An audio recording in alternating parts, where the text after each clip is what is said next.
She didn't knock. She didn't speak. She simply appeared barefoot, bruised, and silent at the edge of his land as the sun disappeared behind the pines. And he, a grieving single father, who had stopped believing in second chances, opened the door anyway. What followed was not a miracle. It was something quieter, stronger, born from a whisper, a porch light, and the way two broken souls learn to hold light again. If stories like this speak to your heart tales of healing, quiet love and the power of kindness, we invite you to subscribe. There's more light to come. Now, let's begin The Lantern in the Dark. The wind over Dry Creek Ridge came down like a sigh that had waited all day to be released. Dust curled across the gravel path leading to the edge of Caleb Moore's cabin, an old, weather-beaten structure tucked just far enough into the pines to be forgotten by most. It was late October, the kind of day where the sun set early, and the cold arrived not with grace, but certainty.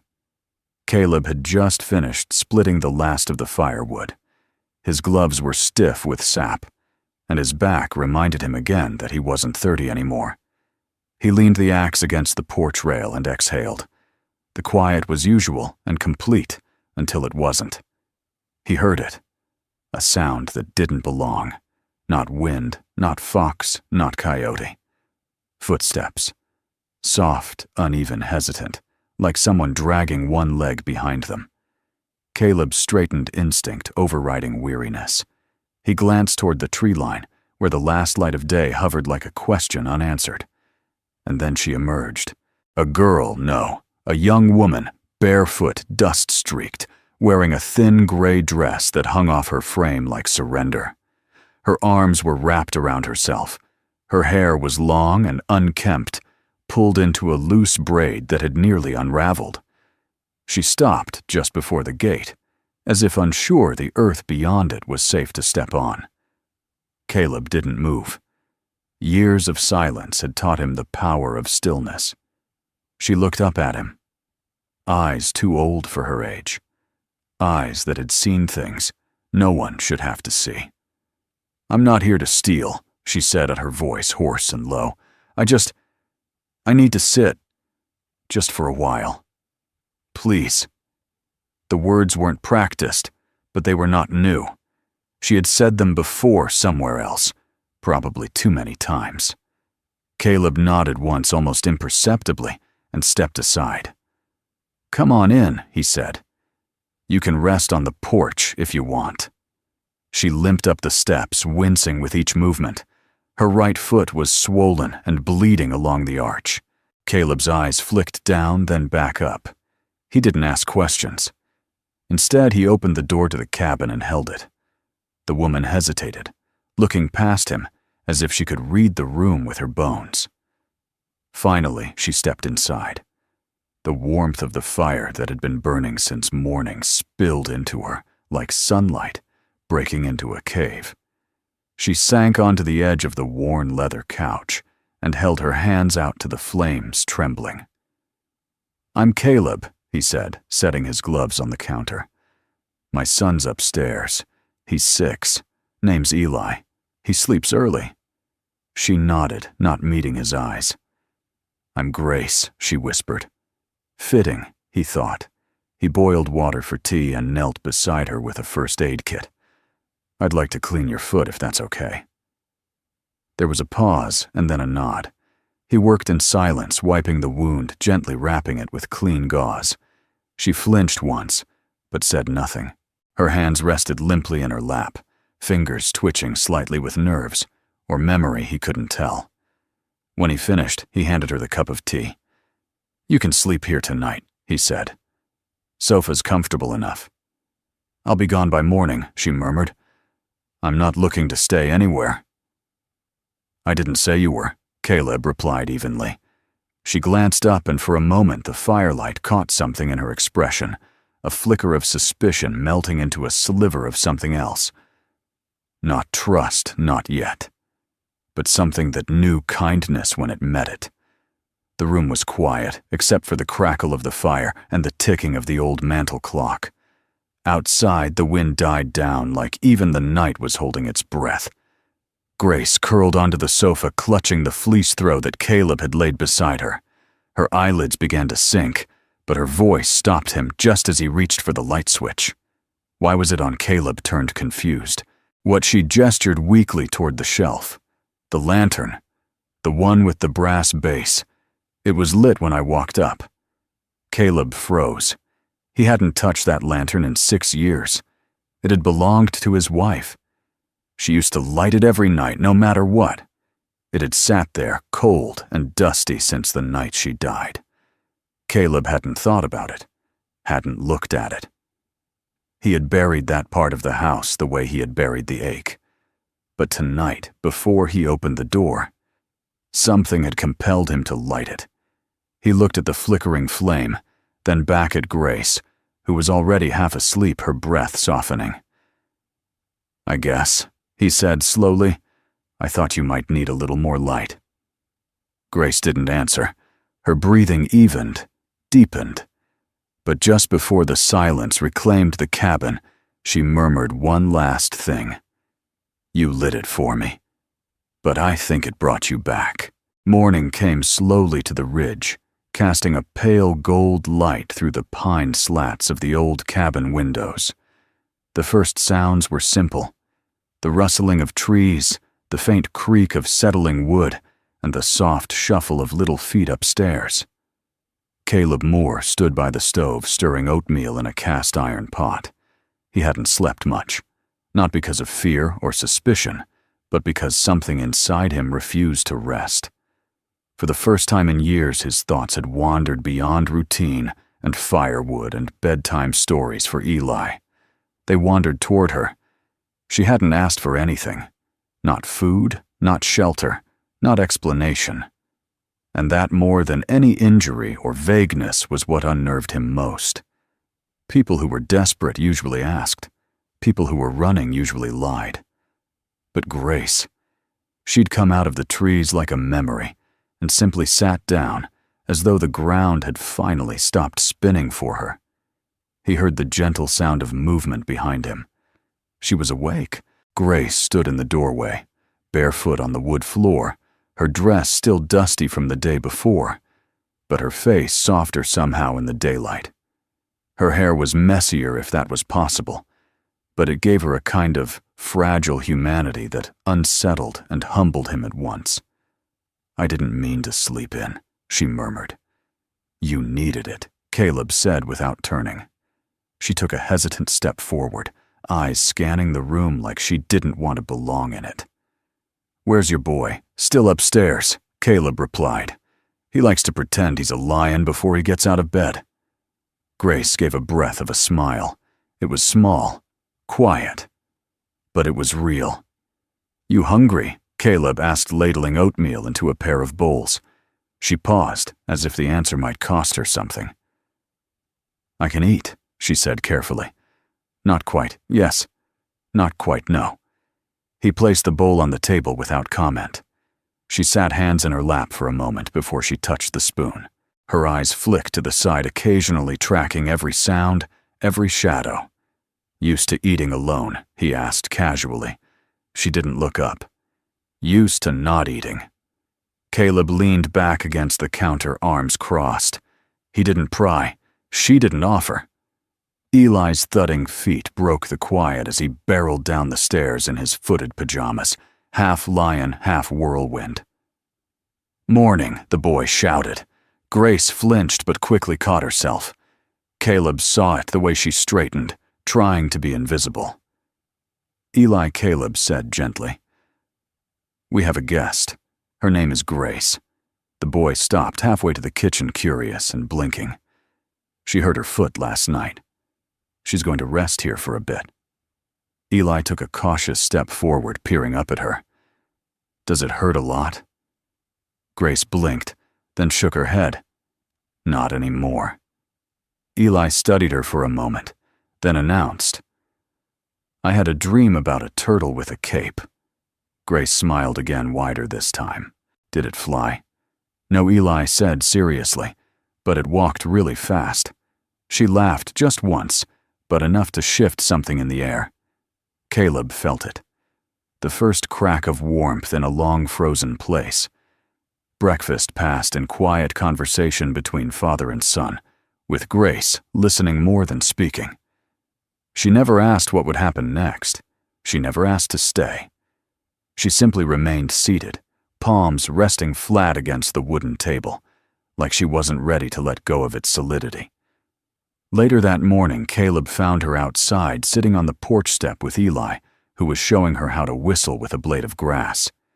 You put it here, no here, and then blow. Grace tried, failed, and laughed again, not too loudly, as though she still didn't fully trust the sound of her own joy. Caleb stepped onto the porch, a cup of coffee in his hand. You've got an audience, he said, nodding toward the woods. Grace looked up, startled. A blackbird sat on the fence post, watching them in stillness. That thing's been circling the cabin since spring, Caleb explained. Never leaves. Doesn't seem afraid, Grace said, tilting her head. Neither are you, he replied quietly. She didn't answer right away. Then I'm not brave, Caleb. I'm just tired of being afraid. There it was. The truth. The undercurrent beneath every glance, every silence. She stood brushing dirt from her dress. I'll head out in a bit, she said. Don't want to cause trouble? You didn't, Caleb said. You don't know me. He met her eyes. No. But I know how it feels to walk through fire and pretend you're not burning. She looked away. That kind of honesty was too heavy to hold in the morning light. He didn't ask her to stay. She didn't ask if she could. That was what made it different. She didn't ask. And he didn't need her to. The afternoon sun dipped low behind the ridge, casting long golden shadows across the dry earth. Inside the cabin, the light dimmed, slowly painting the walls in hues of rust and copper. Caleb stood by the window, hands in his pockets, watching Grace through the glass. She sat on the porch again, this time with Eli beside her, the boy's head leaning against her arm as he told her about his favorite bedtime story, the one about the man who carved a ship out of a single tree. She listened not out of politeness, but with the kind of quiet attention that children can feel, but rarely explain. Caleb turned away.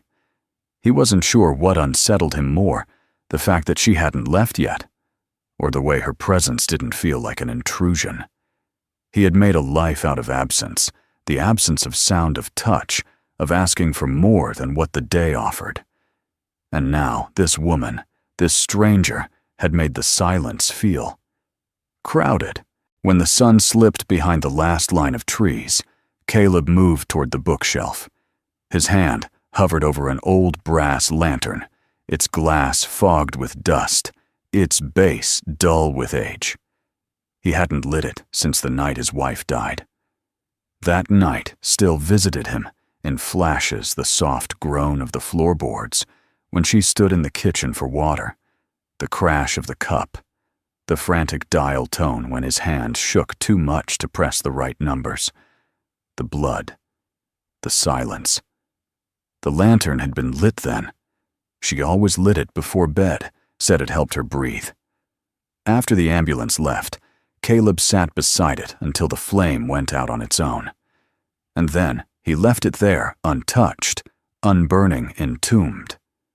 Until now, he picked it up gently like it might crumble in his hands, cleaned the glass with his sleeve, found the old tin of matches tucked behind a stack of cookbooks. With one deliberate strike, the match came to life. The flame danced nervously at first, then steadied inside the lantern, casting a warm, amber glow across the cabin walls. It felt like a resurrection. Out on the porch, Grace looked up when she heard the door creak open. Caleb stepped out holding the lantern. He hung it on the hook above the swing, where Eli used to sit with his mother.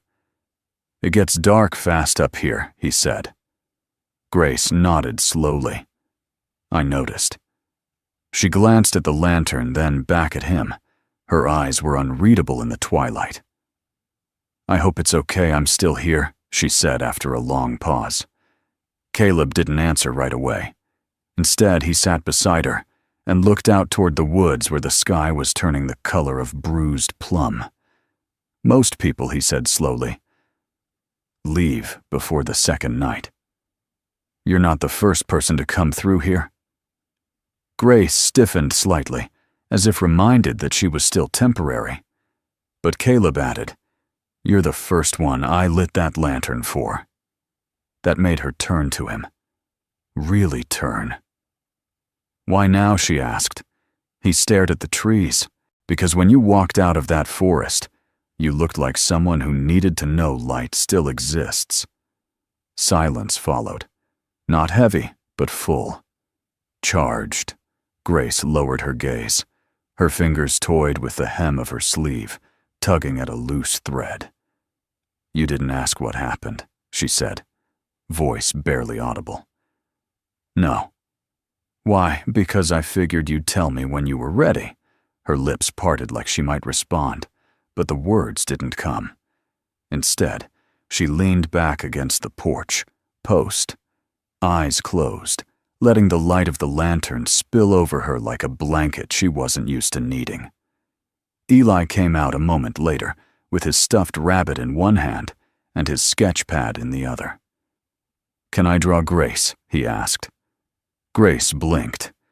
"You want to draw me?" Eli nodded earnestly. "You look like someone in a story." She laughed again, light, breathy, real. "I'm not much of a story, Eli." He shrugged, already pulling crayons from his pocket. "Everyone's a story. That's what Daddy says." Caleb blinked, surprised.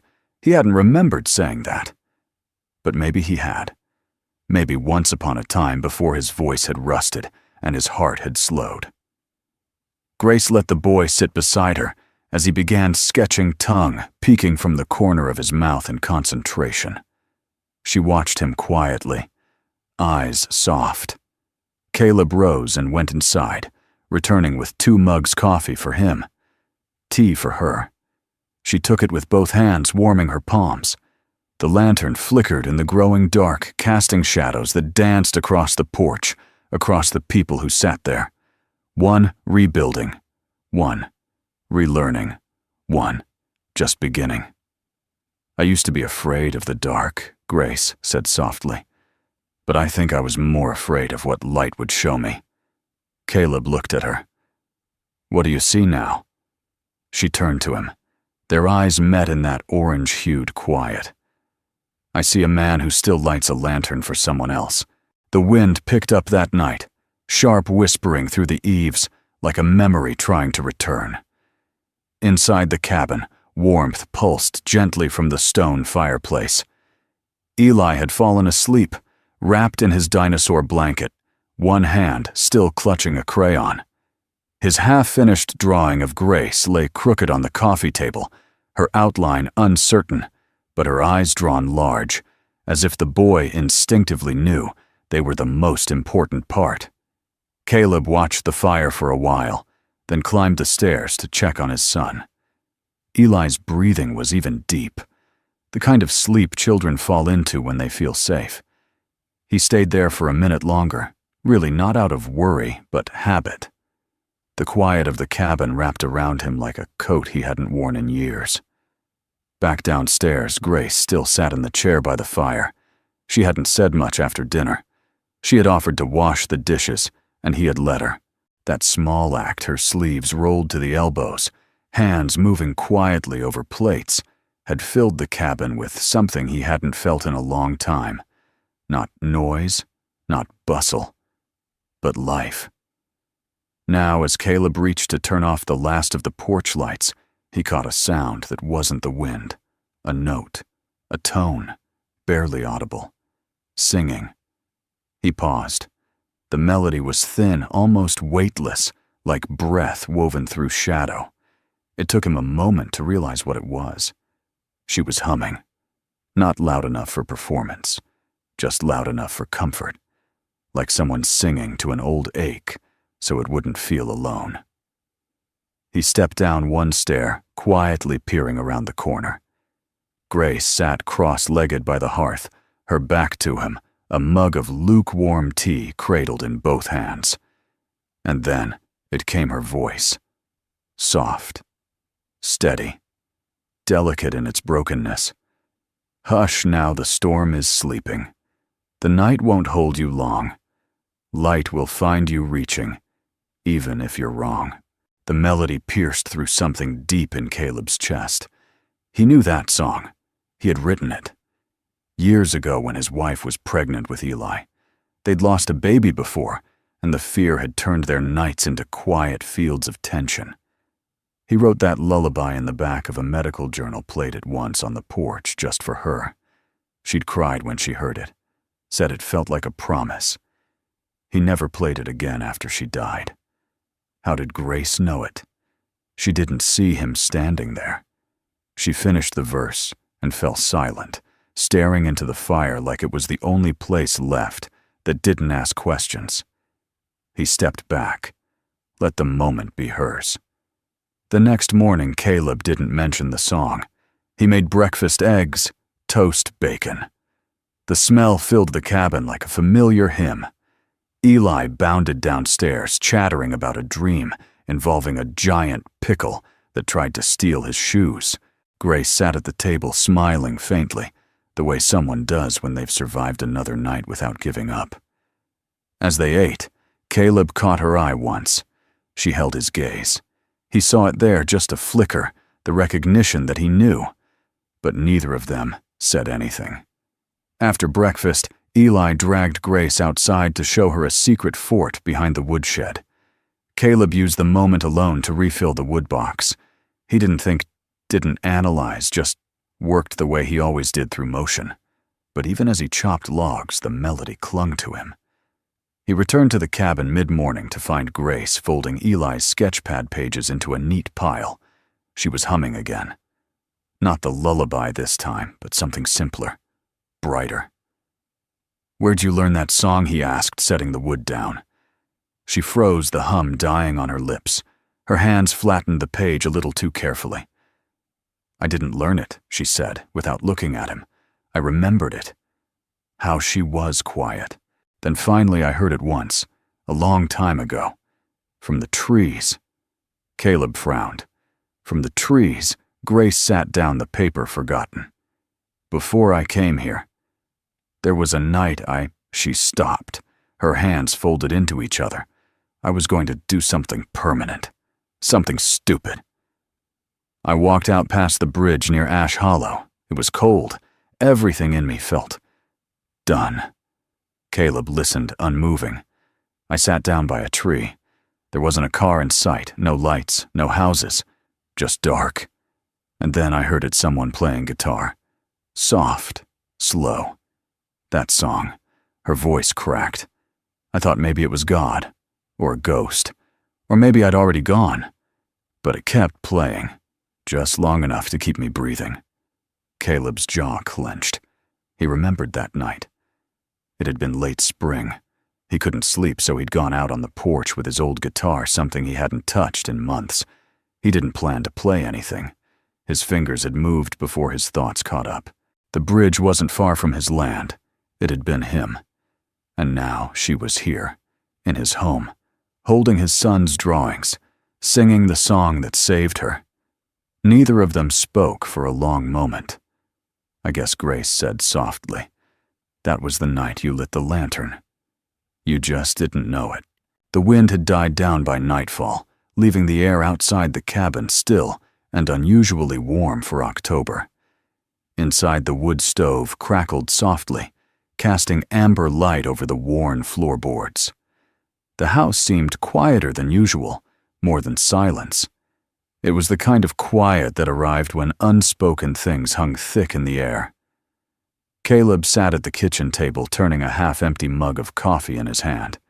He hadn't picked up his guitar since the conversation that morning, since Grace told him about the bridge, since he realized it had been him. A single nameless act of habit strumming through memory one lonely night had reached someone on the edge of giving up. He had no idea. And yet now, the girl who once sat alone in the dark with nothing but a melody to hold her together was here in his cabin, humming that same tune, like it was a thread still keeping her stitched to this world.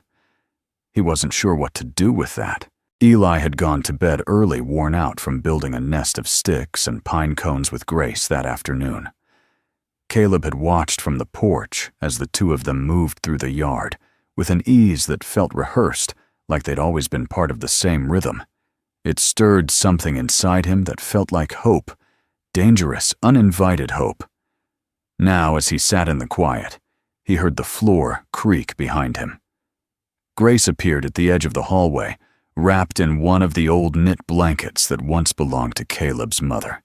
Her hair was loose, and her eyes were soft, but tired, like she'd been holding up too much for too long. "I didn't mean to wake you," Caleb said. "You didn't." He gestured to the other chair.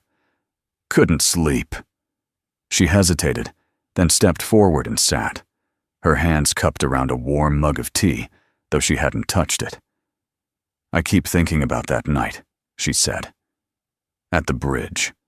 Caleb looked at her, but said nothing. "I wasn't trying to be dramatic," she added quickly, like defending herself from a courtroom no one else could see. I didn't want to feel anymore. Everything I touched broke. Every voice I heard hurt. I thought I'd already died a little just slower." Caleb's chest tightened. "I didn't plan on hearing music," she continued, "but when I did, it felt like someone had lit a match just far enough away to see that I still had a shadow. It scared me, because if I had a shadow, then I still existed. And if I still existed, then maybe I had to keep going." Her voice faltered. She stared into the steam rising from her tea. Caleb finally spoke, slow and careful. "Do you know what that song meant to me?" She shook her head. "I wrote it for my wife," he said. "When we were expecting Eli. We'd lost a baby the year before. She was scared.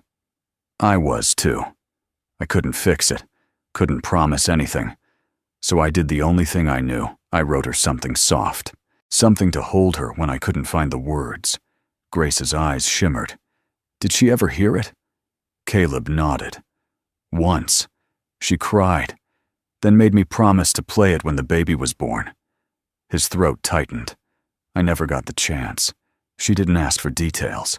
The silence that followed was not out of discomfort, but reverence." "I'm sorry," she whispered. Caleb looked at her.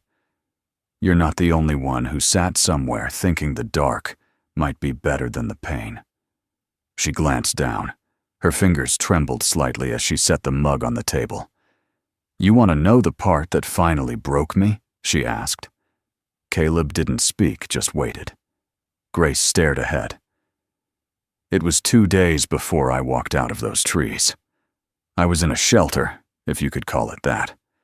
A man told me I wasn't worth the space I took up. Said I was just an echo of somebody else's mistake." Caleb's fists clenched under the table. "I didn't argue," she said, "because I believed him." She looked up at him then, and her voice dropped to a near whisper. "But then I came here. And you, without knowing me, without asking anything, you cleaned my foot. You made tea. You lit that lantern. And you didn't tell me I mattered, but you acted like I did. And that was louder than everything else." The weight of her words landed between them like a confession neither of them knew they needed to give or receive. Caleb leaned forward, resting his elbows on the table. His voice was low but unwavering. "I didn't save you, Grace. You saved yourself. I just opened a door." Tears welled in her eyes, but she didn't let them fall. "I've been through a lot," she said, "but no one ever told me that being seen could feel like being healed." Then she said it, quiet as breath. "You didn't just light a lantern that night. You lit one in me." Caleb didn't respond with words. He reached out slowly, gently, and placed his hand over hers. It wasn't romantic. It wasn't dramatic. It was human, warm, anchoring. And Grace didn't pull away. They sat there for a long time in the glow of the firelight and the gentle hum of old timber. Two people who had both lost too much and yet somehow found each other in the middle of nowhere. Not with declarations, not with promises, just presence. And sometimes that's where healing begins. The days that followed came with a strange, almost fragile peace. It was the kind you don't speak of out loud for fear of breaking it. The cabin, once quiet out of necessity, now pulsed with a softer rhythm, laughter from the porch, the clinking of dishes being washed by 2 sets of hands instead of 1, the hum of Grace's voice drifting down the hall as she helped Eli sort crayons by color. Caleb watched it unfold without interfering. Not because he didn't care, but because he didn't want to scare it away.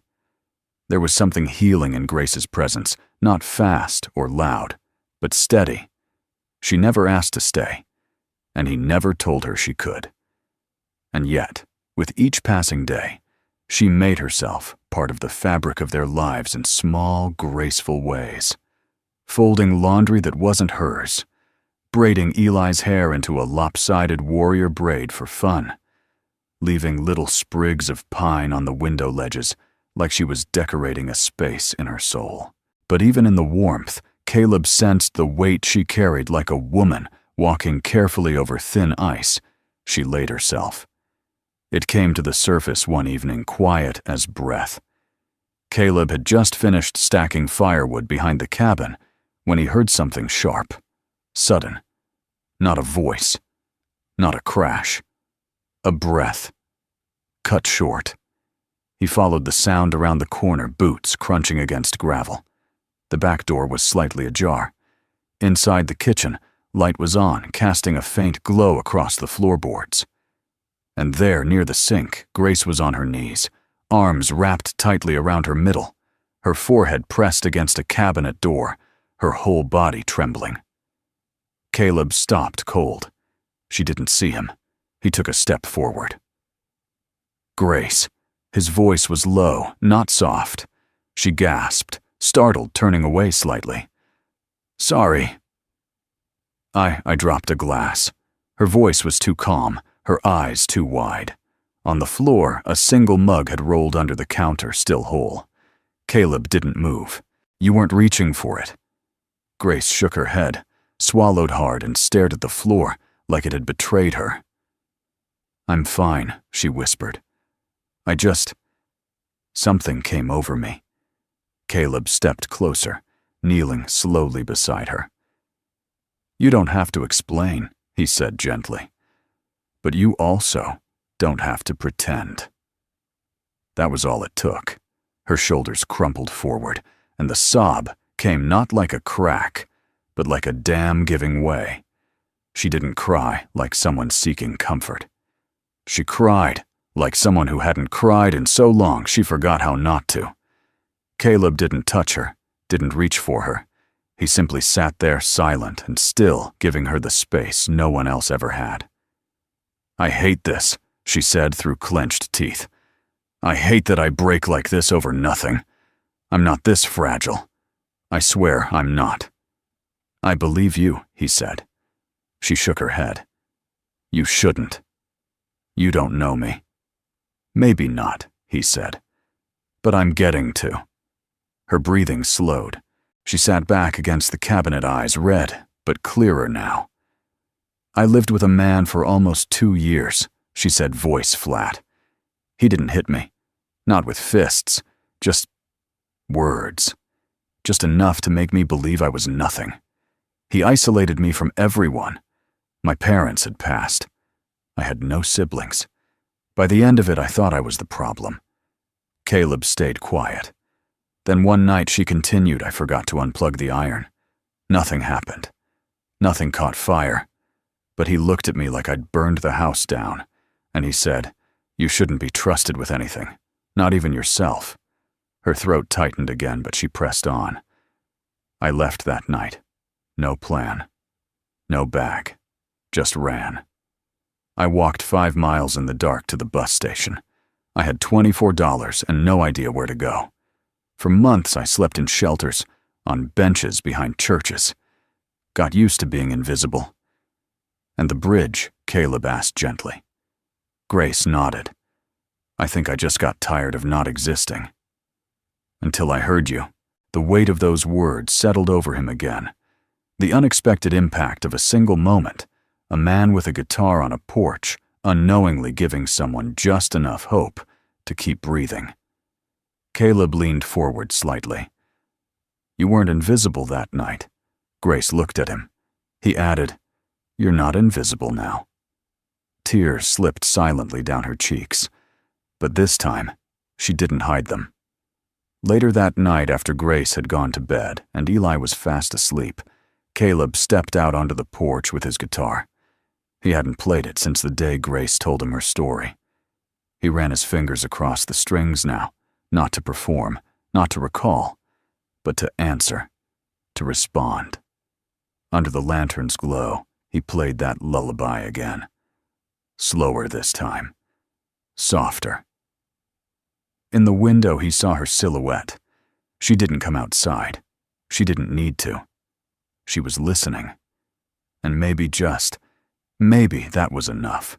The morning after Caleb played guitar on the porch, the air around the cabin felt different. Not heavier, not lighter, but still. Like the silence after a prayer. Grace moved more slowly that day, not out of exhaustion, but thoughtfulness. Something had settled in her the night before, something she hadn't dared let in for a very long time. She hadn't told Caleb, but she didn't sleep much. Not because she was afraid, but because she wasn't. And that in itself felt foreign. Eli, however, woke early. Caleb found him at the kitchen table scribbling onto the back of a cereal box with a crayon tongue out in concentration. He looked up and grinned when his father entered. "Daddy," he said. Holding up the crude drawing, I made a new superhero. Caleb leaned over. The figure was stick-thin with wild red hair and a cape made of fire.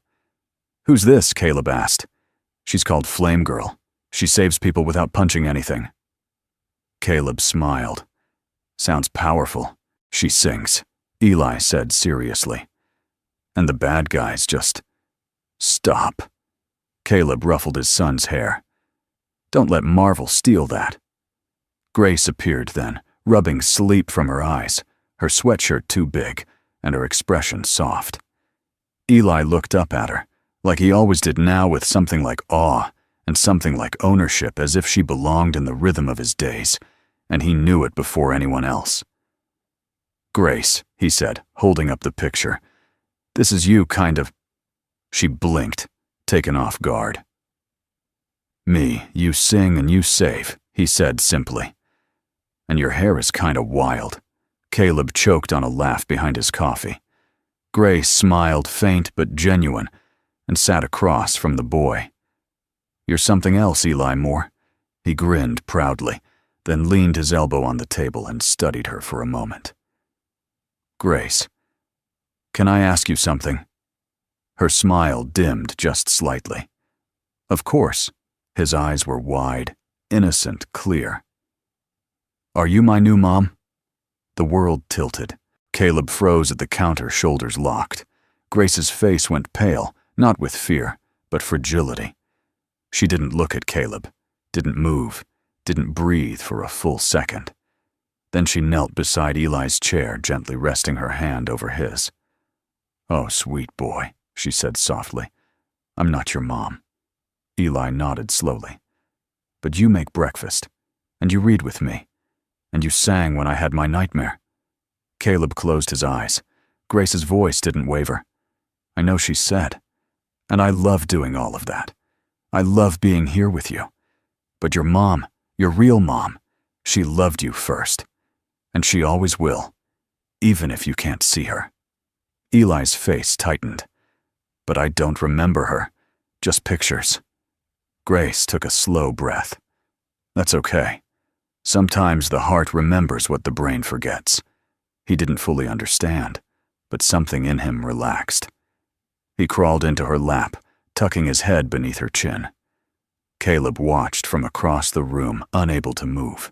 And then Eli said it, quiet as wind.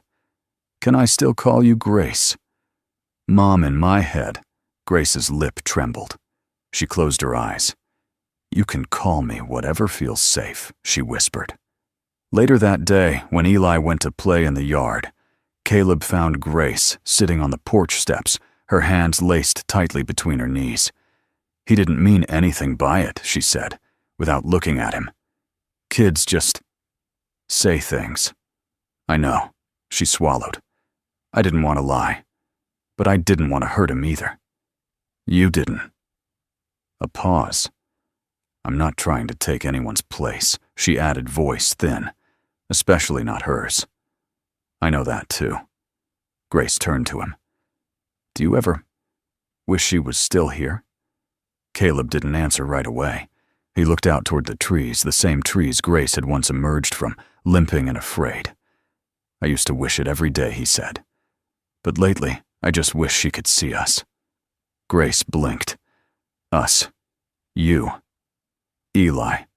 This porch. The light in the cabin again. He paused. She would have liked you, he added. Grace bit her lip. Even if I come with cracks, Caleb smiled faintly. Especially then. They sat there in silence, side by side. No need to say more. In that stillness, something passed between them. Not a declaration, not a promise. Just a quiet acceptance that whatever this was, it was real. Eli's laughter rang out from the side of the house, chasing butterflies. The lantern above the porch flickered gently in the breeze, the flame inside holding steady. And for the first time in years, Caleb didn't feel like he was waiting for anything to begin. He was already in it. And so was she. The cabin always held a certain stillness in the early morning, before the fire was lit, before Eli's footsteps padded across the wood floor, before the kettle sang its familiar tune. That morning, however, it felt still in a different way. Empty. Pausing. Like something had been removed too quietly to notice right away. Caleb was the first to sense it. He rose with the same rhythm he always had, coffee stove, firewood. But the moment he walked into the living room and saw the couch perfectly arranged, the blanket folded, the mug washed, and left to dry on the counter, he knew. She was gone. No creak of the bedroom door, no humming from the porch, no Grace. His heart sank with a weight that surprised even him. He didn't panic, not outwardly. But something tightened in his chest as he opened the front door and scanned the horizon.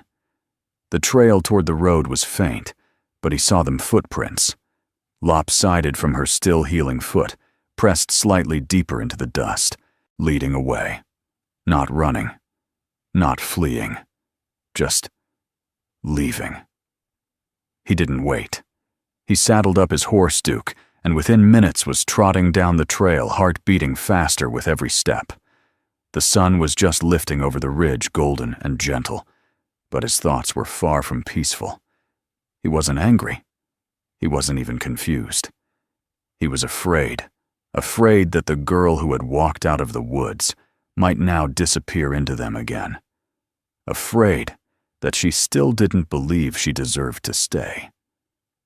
He found her a mile down the dirt road, walking slow, head bowed, a small bag slung over her shoulder.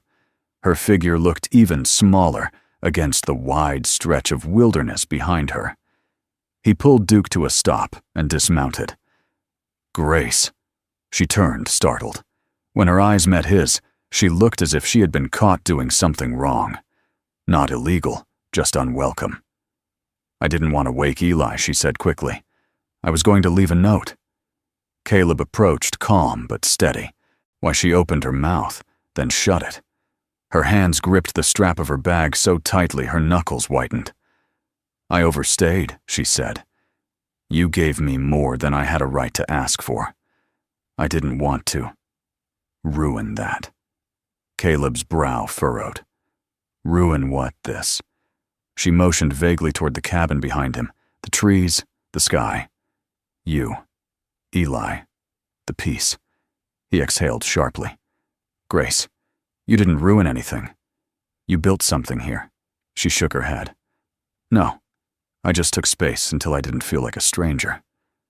That's what people do when they belong, he said gently. Her voice cracked. but I don't belong anywhere. Then maybe that's the lie you've been told so many times you started believing it. Tears welled in her eyes. She turned her face away. I'm not good at staying, she whispered. Or being chosen. I've only ever been convenient. Or tolerated. I don't want to be someone you feel sorry for. I don't feel sorry for you, he said. She blinked at him. I see you, Caleb added. I see how you sit with Eli and don't rush his stories. I see how you fold the dish towel the same way my wife used to. I see how you hesitate before laughing like you're waiting for permission. I see all of it. And I don't pity you, Grace. He took a step forward. I admire you. Her lip trembled. Why, because you walked out of something that tried to bury you, and you still know how to be kind. That's not weakness. That's grace. She let out a shaky breath. Caleb held out his hand. No one's asking you to stay forever, he said. But I'd be lying if I said I didn't want you to walk back with me. Grace looked at his hand like it was a foreign language. Then slowly she took it. His grip was warm. Solid. Not possessive, inviting. They walked back in silence, side by side, the wind moving gently through the pines around them. When the cabin came into view, the porch light still glowed faintly in the dawn haze, and the lantern above the door flickered. She paused. You always leave that on? She asked. Not until you got here, he said. Now it feels strange to let it go out. Her eyes shimmered. I've never had anyone come after me, she said. You weren't running, Caleb replied. You were testing the world to see if anyone would notice you'd gone. She looked at him, tears finally spilling. Would you have let me go? He shook his head. No. That night, Grace sat beside Eli as he fell asleep, stroking his hair, with a tenderness that didn't need explanation. When she rose, she found Caleb on the porch, watching the stars appear. She stepped beside him, quiet. I think she said, I'd like to stay. He looked over. Just for a little while, she added. He smiled. Stay as long as the lantern's lit. The lantern above the porch had always been just a fixture, an old brass shell half forgotten, dulled by time and dust. But since Grace arrived, it had become something else. A sentinel. A symbol. A silent witness to the unlikely bloom of something none of them had dared to name. Each night, Caleb lit it. Each night, it stayed on just a little longer. That evening after Eli had gone to bed, with only one request that Grace not go anywhere ever again, Caleb stepped out to the porch, lantern in hand. The sun was falling behind the ridge, streaking the sky with fire and lavender. Grace followed him, 2 mugs of tea balanced in her hands. You always take it down before lighting it, she said as she passed him a mug. Old habit, Caleb replied. Like checking your pockets, even when you know they're empty. Grace leaned on the railing beside him, quiet. The air smelled of pine and dry leaves, like fall had decided to settle in early and unapologetically. Thank you, she said after a while. For the tea. For all of it. He looked at her, brow creased. You don't have to thank me. I do, she said. I didn't know what safety felt like, or quiet that wasn't lonely. You gave me both. Caleb didn't answer right away. He stared into the trees the way he always did when words failed him, the way he had stared the night she appeared from them. You didn't ask me to, she added softer. That's what makes it matter. He exhaled slowly, sipped his tea, and said, You gave something back too, Grace. She tilted her head. Like what? He glanced toward the cabin window, where Eli's drawing still hung, a child's sketch of Grace, holding a lantern light beaming from her chest. You brought the sound of life back into a house that only knew echoes, he said. I didn't realize how quiet I'd made the world until your laughter broke through it. She smiled faintly, eyes falling to the ground. I wasn't sure I'd ever laugh again. Neither was I. They stood in silence, watching the horizon dissolve into shadow. The lantern sat on the porch rail between them, waiting. Grace reached for it first. "Can I?" she asked. He nodded. She struck the match, fingers, steady eyes focused. The flame flared, caught the wick, and danced upward with a life of its own. She placed the glass dome over it gently, as if tucking in a child. The lantern flickered once, then glowed. Warm. Constant. They watched it for a while, neither needing to say anything more. The light spoke well enough for both of them. Inside the cabin, Eli stirred in his sleep and mumbled something about turtles. A breeze passed through the pines, and a few brittle leaves skittered across the porch floor. "You know," Grace said, wrapping her arms around herself, "I used to think love was only something you earned, like a prize, or something you had to be perfect for." Caleb turned to her, and now she looked at him with eyes clearer than they'd been since the day she arrived. "Now I think maybe love is just when someone stays, when they see the cracks and stay anyway." He stepped closer, not invading, just arriving. "I stayed," he said. "You did."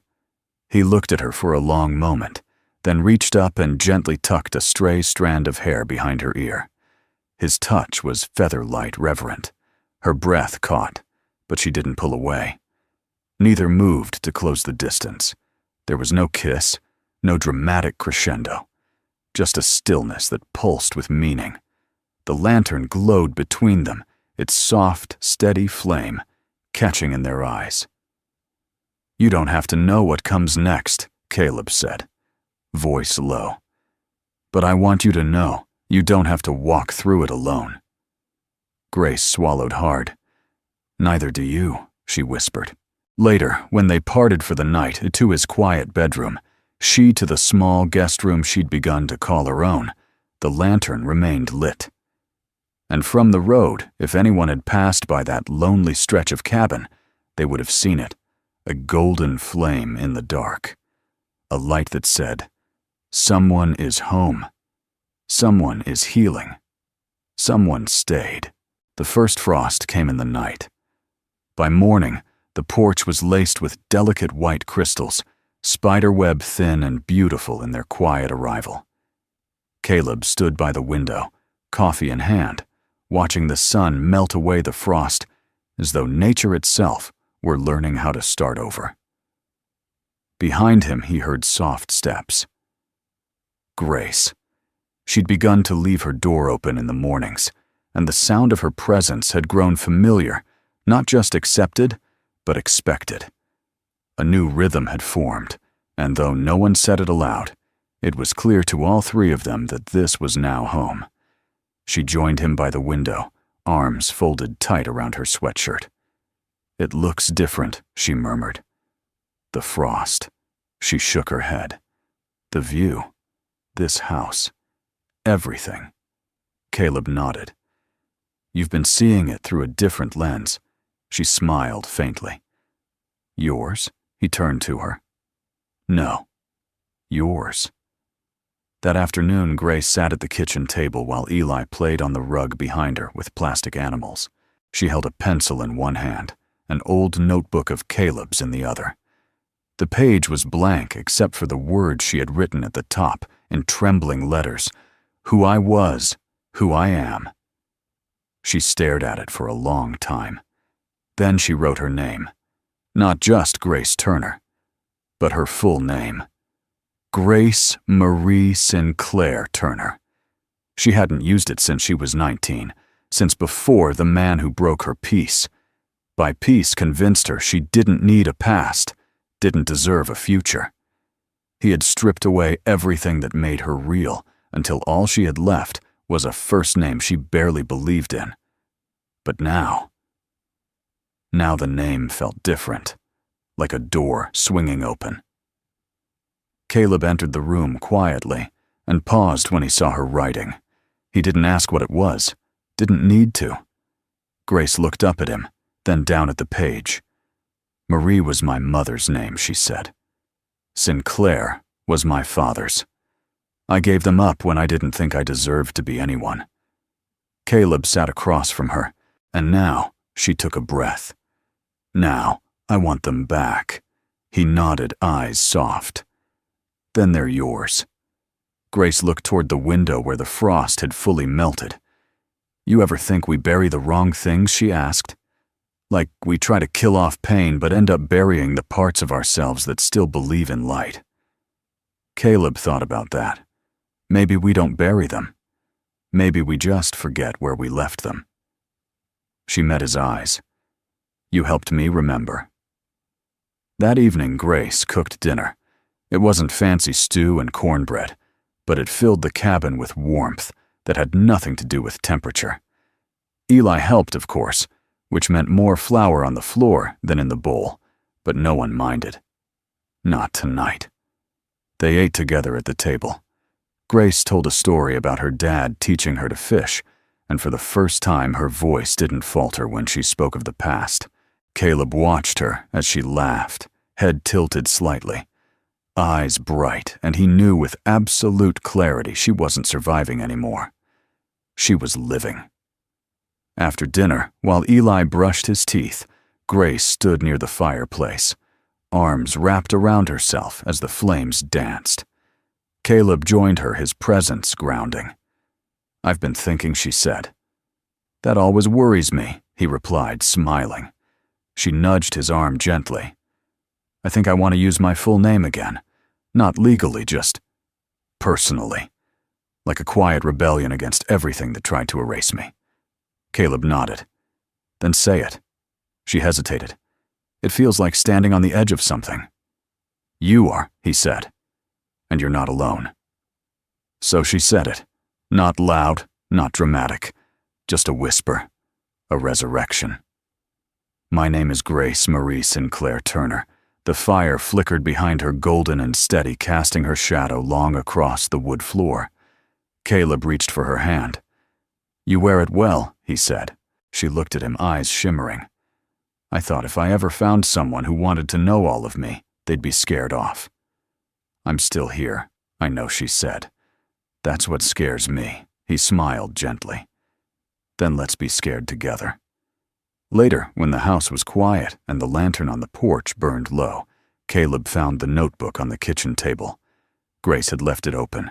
Beneath her full name, one more line had been added. "I'm still becoming."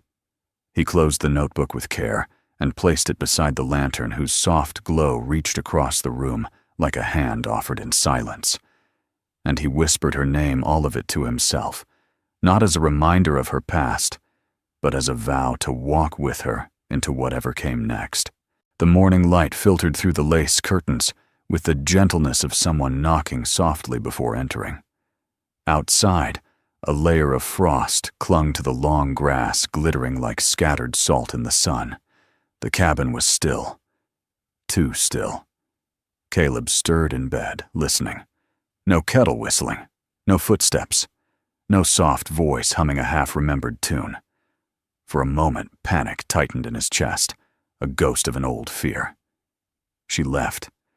The thought was uninvited, but immediate. He rose quickly, pulled on his flannel shirt, and moved through the hallway. The guest room door was ajar. Empty bed. Blanket folded. He pushed the door open farther. And then he saw it, her shoes, muddy, worn, and unmistakably still by the door. On the nightstand, her sketchbook lay open, the page filled with pencil marks, and one word written boldly in the center. "Hooey." He exhaled. Then the smell hit him, coffee toast, something warm from the stove. In the kitchen, Eli sat cross-legged at the table, waving a crayon like a conductor. "Grace made French toast," he said proudly. "And she let me stir the eggs and everything." At the stove stood Grace, her hair up in a loose bun apron tied awkwardly around her waist. She looked up and smiled, not the tentative smile of someone grateful for shelter, but the settled, knowing smile of someone who had chosen to stay. Caleb stepped closer. "Morning," she said. He stared at her for a moment, just taking her in. "You okay?" she asked, tilting her head. "I thought." He hesitated, then shook his head. a sheepish grin tugging at his mouth. "Never mind." "Yeah." "I'm okay." Grace handed him a plate. "You were going to say you thought I left," she said gently. He looked down, smiled at the plate, then up at her. "Maybe." "Well, she said I did leave the room, but not the house." She met his eyes. Not the story. After breakfast, Grace took Eli out to the barn to help feed the chickens. Caleb stayed behind, leaning against the doorframe, watching them through the screen. She walked differently now, less like someone bracing for an invisible blow, and more like someone who'd learned to trust the ground beneath her feet. Eli darted around her in circles, laughing as he tried to keep pace with a hen. Grace laughed too full-throated and unguarded, and Caleb felt something settle in him that had been restless for a long, long time. Later, they gathered on the porch, the three of them wrapped in blankets, drinking cider that Grace had spiced with cinnamon. The lantern above them swung gently in the breeze, catching the sun's reflection like a wink from something wiser than them all. Eli sat between them, sleepy, leaning against Grace's shoulder. "Will we always live here now?" he asked. Caleb looked at Grace. She looked back at him. Then down at Eli. I think she said carefully, "This will always be the place where everything began."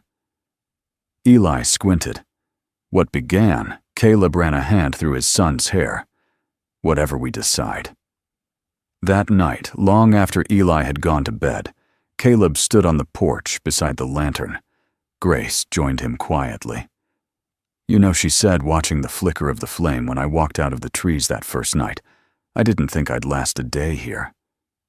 "I remember," Caleb replied. "You looked like a ghost. I felt like one." She turned to face him. "But now I feel like a person again. Not fixed, not whole, but real." He nodded slowly. "I didn't think I'd let anyone close again," he admitted. "I was so afraid of losing more that I stopped letting myself have anything at all." She stepped closer. "Do you think," she asked, voice trembling, "that maybe people aren't meant to be saved by miracles? Maybe we're meant to be saved by each other?" Caleb looked at her. "I think you just explained grace." Her eyes shimmered. "I was named for it. Took me a long time to grow into it." He reached up and gently brushed her cheek with the back of his hand. "You wear it well." She smiled. Then he said the words, carefully, quietly. "Stay." And she whispered back, "I already did." At midnight, when the wind rose and the lantern swayed just slightly, its light reached through the dark, as it had for weeks, but now for the first time, not as a signal for the lost, but as a mark of belonging. The cabin didn't hold ghosts anymore. It held a woman who had found her name again, a man who had remembered how to feel, and a boy who would never have to wonder what it meant to be chosen. Sometimes, it's not the grand gestures that save us, but a hand held out in silence, a light left on, or a whisper that reminds us we're still here. That's what Caleb and Grace found, not in promises, but in presence. And maybe that's enough to start again. If this story touched something in you, we'd love to know where in the world are you watching from today. Drop us a comment below. We read everyone with care. And if you'd like more stories like this, full of quiet strength, healing, and hope, feel free to subscribe. There's always a seat for you here. Thank you truly for spending part of your day with us. Your time, your heart, and your presence mean more than words can say.